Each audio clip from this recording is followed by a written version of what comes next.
Hello বাচ্চা কাচ্চারা, কি অবস্থা সবার? এতক্ষণ আমরা গুণোত্তর ধারা কি এটা নিয়ে আলোচনা করছিলাম। এখন আমরা গুণোত্তর ধারার এনতম পদ ও পদ নির্ণয় সংক্রান্ত যতগুলো গাণিতিক সমস্যা আছে সবগুলো সলভ করব। তো তোমরা অবশ্যই মনোযোগ সহকারে ভিডিওটা শেষ পর্যন্ত দেখবা। আমরা ইতিপূর্বে কিন্তু সমান্তর ধারার সাধারণ পদ নির্ণয় করে আসছি। সেম ভাবে আমরা গুণোত্তর ধারার ক্ষেত্রে নির্ণয় করব, ফর্মুলাটা আলাদা হয় বাট পদ্ধতিতে কিন্তু সেম। কিভাবে দেখো, আমাদের প্রথম পদ হবে এ আর সাধারণ অনুপাত হবে আর। ওকে, তাহলে প্রথম পদ কত এ, আমরা যদি এর সাথে 8টা গুণ দিই তাহলে কি হবে, দ্বিতীয় পদ পাবো। এর সাথে যদি আমি আরো আর গুণ দিই তাহলে আমরা তৃতীয় পদ পাবো। এর সাথে যদি আমি আরো আর গুণ দিই তাহলে কিন্তু আমরা ভাইয়া চতুর্থ পদ পাবো। এর সাথে আরো আর গুণ দিলে কিন্তু আমরা পঞ্চম পদ পাবো।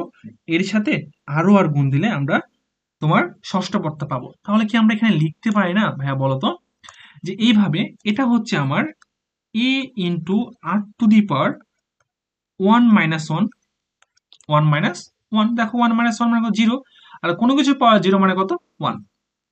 এখানে আমি লিখতে পারি যে এ ইন্টু আর টু দি পাওয়ার, যেহেতু আমার পদ নম্বর হচ্ছে 2, তো 2 - 1। পদ সংখ্যা থেকে আমি 1 বিয়োগ করে দেব। তৃতীয় পদটা দেখো যে এ ইন্টু আর টু দি পাওয়ার কি লিখবো, যেহেতু আমার পদ সংখ্যা হচ্ছে 3, 3 - 1। চতুর্থ পদটা কি হবে, এ into r to the power 4 - 1। পঞ্চম পদটা কি হবে, এ into r to the power 5 - 1। আর ষষ্ঠ পদটা কি হবে বলতো, এ ইন্টু আর টু দি পাওয়ার 6 - 1। বিষয়টা কি ধরতে পারছো? খুবই ইন্টারেস্টিং না? আমার যেই পদটা থাকবে সেই পদটা আমি 1 বিয়োগ করে দিয়েছি। বুঝা গেছে? তাহলে বলো তো আমাকে, 100তম পদটা কত হবে? এটাকে আমি এভাবে লিখতে পারি না যে এ ইন্টু আর টু দি পাওয়ার 100 - 1। তাহলে আমি কি লিখতে পারি, এ ইন্টু আর টু দি পাওয়ার 99। বিষয়টা কি একই না? তাহলে তো আমরা বলতেই পারি ভাইয়া যে এন পদ, তম পদ 100-র জন্য যেহেতু আমরা 100 দিয়েছি, তো আমরা এন এর জন্য আমরা কি দিব, এন দিব। A into r to the power n - 1। এটাই তো আমাদের তম পদের ফর্মুলা। গুণাত্মক ধারার তম পদের ফর্মুলা হচ্ছে এইটা, যেখানে আমার এটা হচ্ছে প্রথম পদ, এটা হচ্ছে প্রথম পদ, আটটা হচ্ছে সাধারণ অনুপাত, আর এনটা হচ্ছে আমাদের পদ সংখ্যা। এনটা কি, এনটা হচ্ছে পদ সংখ্যা। বিষয়টা তো বুঝতে পারছো? ওকে, এখন দেখো, এখানে আমার যে তম পদটা নির্ণয় করলাম না গুণোত্তর ধারার, এখানে একটা শর্ট নোট দেওয়া আছে। এখানে দেওয়া আছে প্রথম পদ হচ্ছে এ, সাধারণ অনুপাত হচ্ছে আর, এবং তম পদ হচ্ছে a into r to the power n - 1। এখানে আমার -1। বুঝা গেছে? বুঝতে পারছো? খুবই ইজি না? খুবই ইজি। এতক্ষণ আমরা আলোচনা করছিলাম তম পদ কিভাবে নির্ণয় করতে হবে তার ফর্মুলাটা। এখন আমরা আলোচনা করব গুণোত্তর ধারার পদ সংক্রান্ত কিছু গাণিতিক সমস্যা। আমাদের প্রথমে একটা প্রবলেম দেওয়া আছে। এই প্রবলেমে এটা হচ্ছে একটা ধারাতে সাধারণ পদ নির্ণয় করতে বলছে। এই সাধারণ পদটাই কি ভাই তম পদ না? এই সাধারণ পদটাই কি ভাইয়া, তম পদ।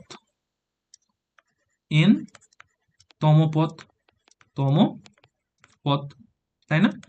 তম পদের সূত্র কি, এ আছে into into r to the power n - 1, n - 1। তাহলে বলো তো এখানে আমাদের প্রথম পদ কত, 81। আর কত, আটটা হবে দ্বিতীয় পদ, মানে 27 / প্রথম পদ, 81। তাহলে কত পাচ্ছি আমরা বলো তো, এখানে সাধারণ অনুপাতটা কত পাবো, 1/3। কাটাকাটি করো, এখানে তুমি কাটাকাটি করলেই পেয়ে যাবা, এই যে 1/3। ওকে, তা তুমি আর এর মানটা পেয়ে গেছো। তাহলে বলো তো ভাইয়া, সাধারণ পদ তাহলে কত হবে, মানে কি তম পদ, তম পদকেই তো আমরা সাধারণ পদ বলবো, তাই না? এটা হচ্ছে আমার এ আর টু দি পাওয়ার n - 1। তাহলে এর মান পাইছি আমরা 81 ইন্টু আর এর মান কত পাইছি 1/3, আর এখানে এন এর মানটা তো আমাদের জানা নেই, এন তম পদই বের করতে বলছে, মানে সাধারণ পদ নির্ণয় করতে বলছে। এটাই হচ্ছে আমাদের সাধারণ পদ, এটাই আমাদের অ্যান্সার। বুঝতে পারছো? বলো তো, কমেন্টে জানাও বুঝতে পারছো কিনা। দেখো আমাদের আরো আরো একটা প্রবলেম আছে, সেটা হচ্ছে যে একটি গুণোত্তর ধারার প্রথম ও দ্বিতীয় পদ যথাক্রমে 27 আর কি 9, ধারাটির পঞ্চম পদ এবং দশম পদ নির্ণয় করো। কি বলে দিচ্ছে দেখো, আমাদের প্রথম পদ এবং দ্বিতীয় পদ, প্রথম পদ আর দ্বিতীয় পদ দেওয়া আছে। প্রথম পদ হচ্ছে আমাদের 27 আর দ্বিতীয় পদ হচ্ছে 9। প্রথম পদ কত 27 আর দ্বিতীয় পদ 9, এটাই কি আমাদের ধারা না? এটাই হচ্ছে আমাদেরকে বলে দিয়েছে ধারা। এই ধারাটির পঞ্চম পদ আমাদের নির্ণয় করতে হবে, পঞ্চম পদ এবং দশম পদ নির্ণয় করতে হবে। তাহলে আমাকে বলো তো আমরা কিভাবে নির্ণয় করতে পারি বিষয়টা।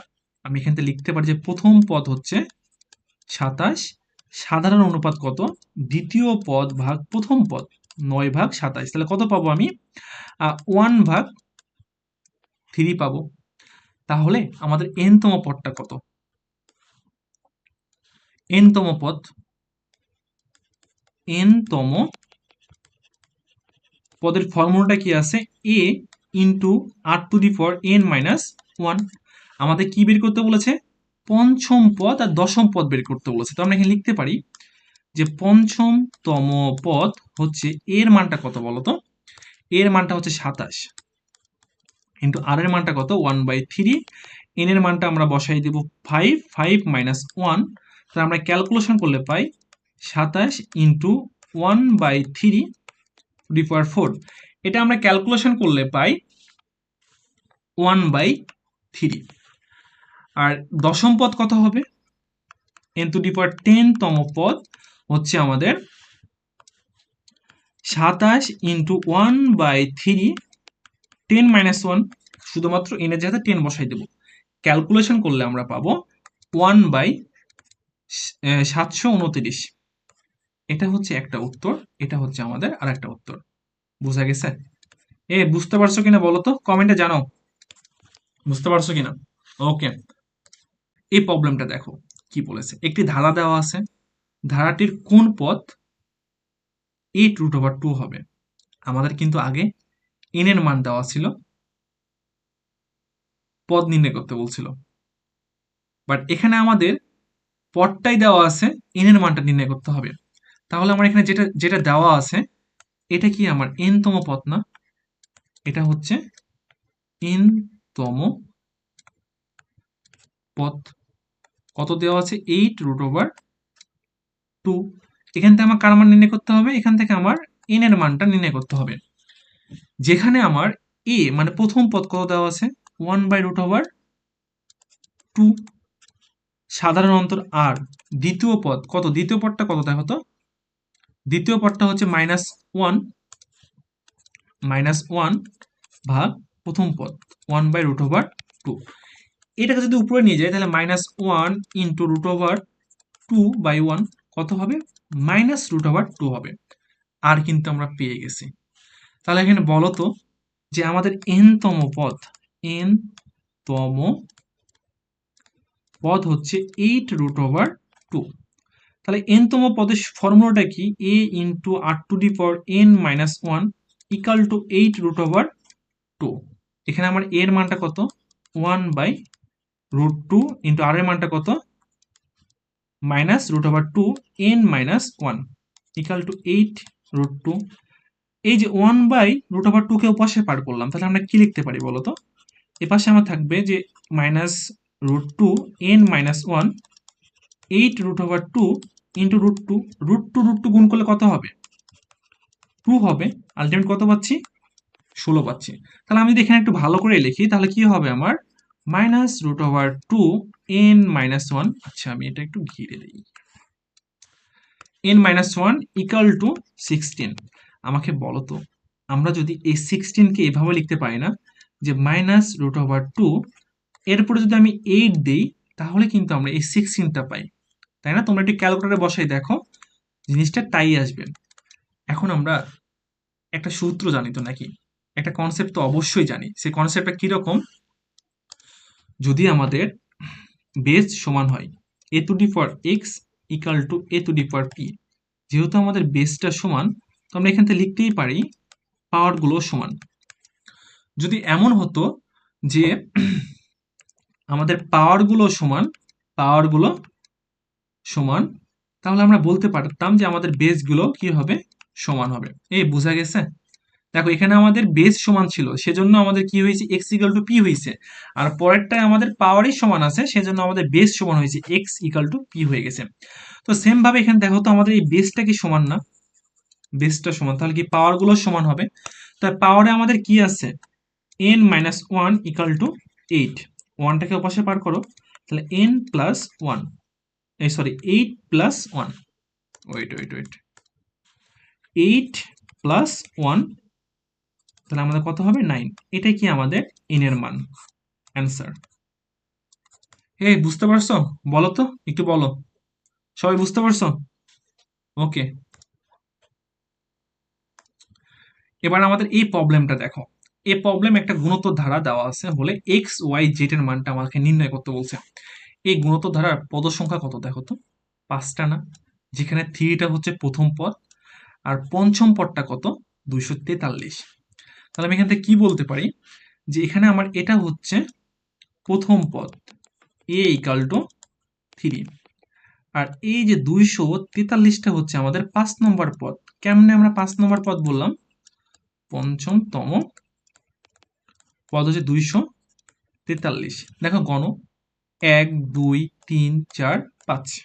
ওকে, তাহলে আমাদের n তম পদের সূত্রটা কি ছিল, a into r to the power n minus one না। তো n এর মান যেহেতু এখানে 5, তো 5 মাইনাস ওয়ান ইকাল টু 243। এখানে আমাদের এর মানটা কত, 3, r to the power 5 minus one মানে কত, 4, ইকাল টু 243। তো আমি এখান থেকে তো এইভাবে লিখতেই পারি, থ্রিটাকে অবশ্যই ভাগ দিয়ে দিলাম, লেখা যায় এভাবে যে r to the power 4 equal to 243 ভাগ 3, কত পাবো, r to the power 4 equal to 81। তাহলে কি বলতো, আমরা এভাবে তো লিখতে পারি 81কে 3-র উপরে পাওয়ার 4, আর এই পাশে থাকবে আর টু দি পাওয়ার 4।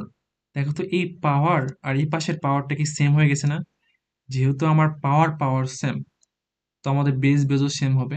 তাহলে লেখা যায় যে আর ইকাল টু 3। এটা কি পাইলাম, আমরা আর এর মান পাইলাম, আর এর মান তো আমরা এখানে দেওয়াই আছে, এ ইকাল টু 3। আর এর মানও 3 পাইছি, এ এর মানও 3 পাইছি। এখন আমাদের এক্স ওয়াই জেড এর মানটা বের করা লাগবে। আমাকে বলো তো ভাইয়া, এই এক্সটা কি, দ্বিতীয় পদ না, এক্সটা কি দ্বিতীয় পদ, ওয়াইটা কি তৃতীয় পদ না, ওয়াইটা হচ্ছে আমাদের তৃতীয় পদ, আর জেডটা কি চতুর্থ পদ। আমরা কি লিখতে পারি, সেকেন্ড বা দ্বিতীয় তম বা পদ, তম পদ কি হবে, এক্স, তাই না? এক্স এগুলো আমরা কি জানি, এ ইন্টু আর টু দি পাওয়ার 2 - 1, 2 - 1। তার কারণ হচ্ছে আমরা n তম পদ কি জানি বলতো, n তম পদ সেটা আমরা আগেই শিখে আসছি, n তম পদ হচ্ছে a into r to the power n - 1, n এর জন্য আমার এখানে n হয়েছে, যেহেতু আমার n এর যেহেতু 2 আছে, সেজন্য আমরা এখানে 2 দিয়েছি। আমরা যদি এটাকে ক্যালকুলেশন করি, তাহলে কি পাবো, x ইকাল টু, এর মান হচ্ছে 3, আর এর মান হচ্ছে 3 টু দি পাওয়ার 1, 9 পাবো। থার্ড পদ, তৃতীয়তম পদ, এটা কি y না, y ইকাল টু আমরা কি লিখতে পারি, a into r to the power 3 - 1। তো এখান থেকে লেখা যায় যে y ইকাল টু, এর মান হচ্ছে 3, আর এর মান 3, তারপরে আছে স্কোয়ার, তাই 3 ইন্টু 9, তাহলে এটা হচ্ছে 27। আমরা কিন্তু এখানে y এর মানটা পেয়ে গেছি। লাস্ট অ্যান্ড চতুর্থতম পদ যেটা হচ্ছে Z, a into r two the power 4 minus 1। তো জেড ইকাল লিখতে পারি a এর মান হচ্ছে 3, আর এর মানও 3, 4 থেকে 1 বাদলে কত পাবো? 3 পাবো। তো 3 ইন্টু 27 গুণ করলে হয় 81। তাহলে দেখো তো ভাইয়া, এখানে আমি কি পাইছি? এক্স এর মান পাইছি 9, ওয়াই এর মান পাইছি 27, আর জেড এর মান পাইছি 81। এই তিনটাই হচ্ছে আমাদের কি অ্যান্সার। বুঝছো? বুঝতে পারছো? একটু বলো, তোমাকে জানাও, কমেন্টে জানাও তোমরা বুঝতে পারছো কিনা। এই প্রবলেমটা দেখো, একটি গুণোত্তর ধারার পঞ্চম পদ এত ও দশম পদ এত হলে তৃতীয় পদ নির্ণয় করতে বলছে। কি বলেছে? পঞ্চম পদ হচ্ছে এত এবং দশম পদ এত, তৃতীয় পদ কত হবে সেটা আমাকে বের করতে বলছে। তাহলে আমরা কিভাবে বের করতে পারি অঙ্কটা একটু দেখো। আমরা জানি n তম পদ এর ফর্মুলা হচ্ছে a into r two the power n minus one, n minus one. এখানে আমরা পঞ্চম পদ বলেছে, তাহলে আমরা কি লিখতে পারি? পঞ্চম তম পদ হচ্ছে 2√3/9। তাহলে ফর্মুলা ফেলো, কত হবে? a into r two the power 5 minus 1 equal to 2√3/9। তো ক্যালকুলেশন হলে কত হবে? a r two the power 4 equal two 2√3/9। বুঝতে পারছো? ওকে। এবার আমাদের কি বলে দশম পদ। তাহলে আমাদের দশম পদটা কত হবে? দশম পদটা দশমতম পদ ইকাল টু 8√2/81। ফর্মুলা ফেলে কি হবে? a into r two the power 10 minus 1 equal to 8√2/81। তো আমি এখানে লিখতে পারি a r two the power 9 equal to 8√2/81। আমি এটাকে 1 নম্বর সমীকরণ দিলাম, এটাকে আমি 2 নম্বর সমীকরণ দিলাম। যেহেতু আমার 2 নম্বর সমীকরণে আর এর পাওয়ারটা বড়, সেহেতু আমরা 2কে 2 নম্বর সমীকরণকে আমরা 1 নম্বর সমীকরণ দ্বারা ভাগ দিয়ে দিব। বুঝা গেছে? এখন কথা হচ্ছে ভাইয়া, আমরা কেন ভাগ দিব সেটার ব্যাখ্যাটা আমি তোমাকে একটু দিই। দেখো, আমাদেরকে বের করতে বলেছে কি বলতো ভাইয়া? তৃতীয় পদ। আমরা কি জানি? তম পদ সূত্রটা কি হবে? a into r two the power 3 minus 1, তাই না? তাহলে এখানে a into r two the power square লিখতে পারি। আমাদের এখানে যদি a আর r এর মানটা পাই, তাহলে তো বসাই দিয়ে তো আমরা 3 নম্বর পদটা বের করতে পারবো, তাই না?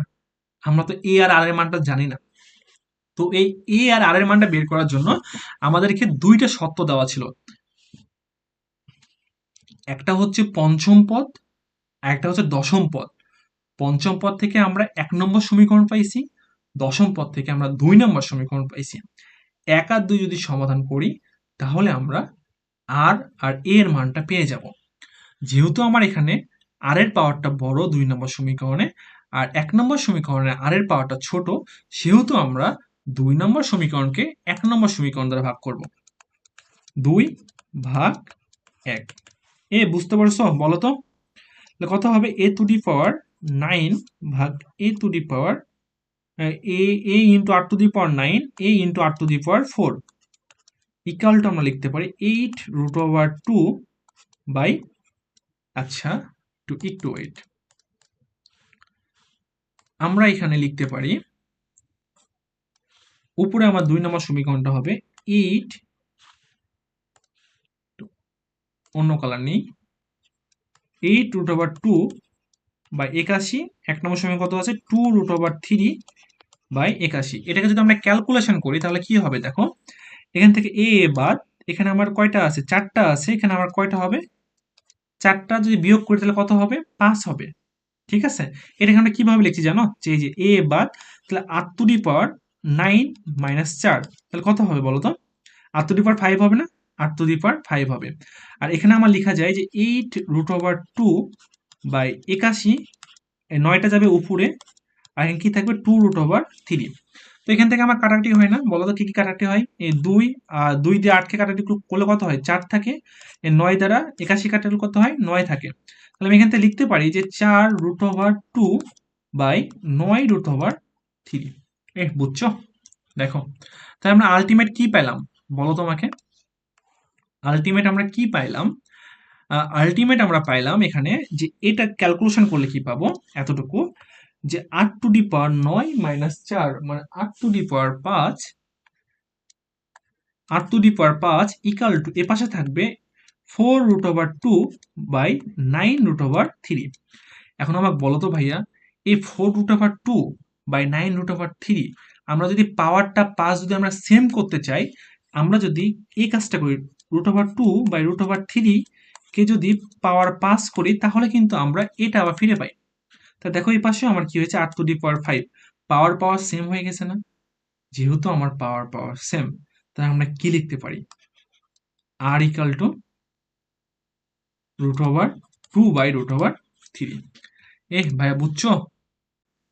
আচ্ছা ওকে, এই যে আমি আর এর যে মানটা পাইলাম না, এই আর এর মানটা আমি 1 বা 2 নম্বর যে কোনো একটা সমীকরণে বসাবো। আমি এখানে লিখলাম যে আর এর মান 1 নম্বর সমীকরণে বসাই। আর এর মান 1 নম্বর সমীকরণে বসাই, তাহলে আমরা এর মানটা পাবো। আর এর মান, আর এর মান 1 নং সমীকরণে বসাই, 1 নং সমীকরণে বসাই। তাহলে দেখো 1 নম্বর সমীকরণে আমার কি আছে, এ 8⁴ ইকাল টু 2√3 বাই 9। তাহলে যদি আমি আর এর মানটা বসাই যে এ ইন্টু আর এর মান কত, √2 বাই √3, 2⁴ ইকাল টু 2√3 বাই 9। তাহলে আমি এখান থেকে লিখতে পারি যে এ ইন্টু √2 এর উপরে 4, তার মানে আমি এখানে কি লিখতে পারি বলো তো? আমি তো এখানে লিখতে পারি যে √2 এর পরে 4 মানে কত হবে? 4 হবে। আর √3 এর পরে 4 মানে 9 হবে। এপাশে কি থাকবে? 2√3 বাই 9। এখান থেকে আমি উভয় পক্ষ থেকে এই 2 আর এই 4 কাটলে কত হবে? আমার 2 থাকবে। আর এই 3 এই 9 এই 9 বাদ চলে যাবে। এই 2 টাকেও পাশে দিলে কি লিখতে পারি আমরা? এ থাকবে, এ থাকবে, আর 2 টাকে পাশে লিখলে কি হবে? 3/2, 3/2। এই তো আমরা এর মান পেয়ে গেছি। এর মানটা হচ্ছে √3/2, আর এর মানটা হচ্ছে √2/3। আমি যদি এখানে মানটা এবার বসাই দিই, তাহলে আমার কি হবে দেখো, এর মানটা হচ্ছে √3/2 ইন্টু আর এর মানটা হচ্ছে √2/√3, তার উপর স্কোয়ার। তাহলে আমি এখান থেকে লিখতে পারি যে √3/2 ইন্টু 2/3। তো এই 2 এই 2 বাদ, কাটাকাটি করলে কি থাকবে? এখানে √3 থাকবে, ইকুয়াল 1/√3। এটাই হচ্ছে আমাদের কাঙ্ক্ষিত অ্যান্সার। এতক্ষণ আমরা গুণোত্তর ধারার n-তম পদ এবং এই n-তম পদ সংক্রান্ত যে গাণিতিক সমস্যাগুলো ছিল এগুলো দেখার চেষ্টা করছি। আর এই ক্লাসের মধ্য দিয়ে আমাদের n-তম পদ সংক্রান্ত যে যে গাণিতিক সমস্যাগুলো ছিল সেগুলো আমরা কভার করছি। তো তোমরা অবশ্যই ক্লাসটা শুরু থেকে শেষ পর্যন্ত মনোযোগ সহকারে দেখছো। যারা এতক্ষণ ধরে ক্লাসটা দেখছো তাদেরকে অসংখ্য ধন্যবাদ। গুণোত্তর ধারার সমষ্টি নির্ণয়ের ফর্মুলা এবং এর কিছু গাণিতিক সমস্যা দেখব। আজকে এ পর্যন্তই।